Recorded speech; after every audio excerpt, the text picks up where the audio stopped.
এই সরকার আমাদের মতো বেকারদের চাকরি দিতে পারতেছে না, তাহলে বেকারদের কাছ থেকে ট্যাক্স নেওয়া শুরু করুক। তুই পাগল নাকি? বেকাররা ট্যাক্স দিবে মানে? বেকাররা টাকা পাবে কোথায়? আরে এইটাই তো পয়েন্ট। সরকার যখন দেখবে যে বেকাররা টাকার অভাবে ট্যাক্স দিতে পারতেছে না, তখন সরকার বেকারদের কাছ থেকে ট্যাক্স আদায় করার জন্য চাকরি দিয়ে দিবে।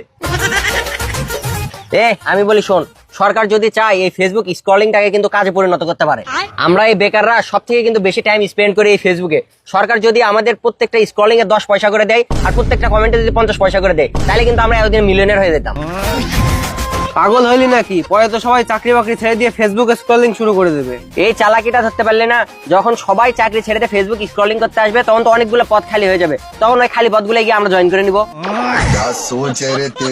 আমি একটা কার্যকরী পদক্ষেপ বলি মামা। বল বল। সরকার একটা স্লোগান দিছে শিক্ষায় আলো, কিন্তু হচ্ছে যে বুঝছি স্লোগানটা চেঞ্জ করতে হবে, তাই তো? শিক্ষায় কারোর জন্য আলো, কারোর জন্য ভালো, আর কারোর জন্য অন্ধকার। তুই সব কথার মধ্যে পা ভরিস কেন? এই আমি কথা বলিস না, এটা তুই বল। বলতেছিলাম যে শিক্ষাই হচ্ছে আলো।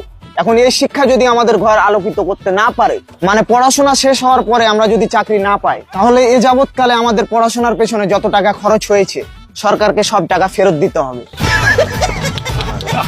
টাকা নাই ফেরত দিয়ে দিল, তারপরে তো তুই বেকারই থাকবি। তুই কি পাগল আছিস নাকি বে?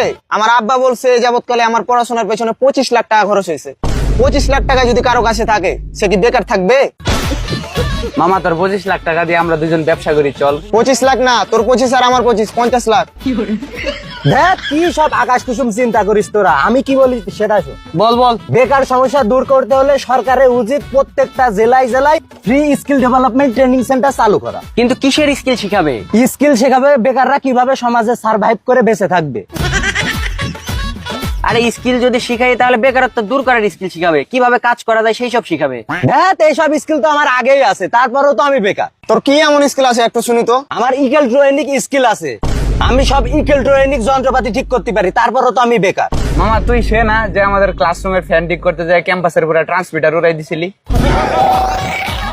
আরে ওইটা ট্রান্সমিটারের সমস্যা ছিল।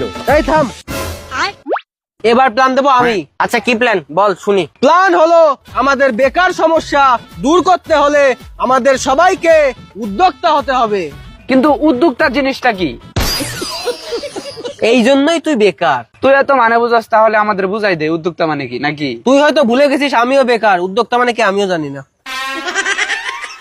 কি আজব, উদ্যোক্তা মানে কি তোরা তাই জানিস না? উদ্যোক্তা মানে ব্যবসা, যারা চা পান বিক্রি করে তারাও এক একজন উদ্যোক্তা। চল তাহলে আমরা উদ্যোক্তা হই, আমরাও চায়ের একটা দোকান দেই।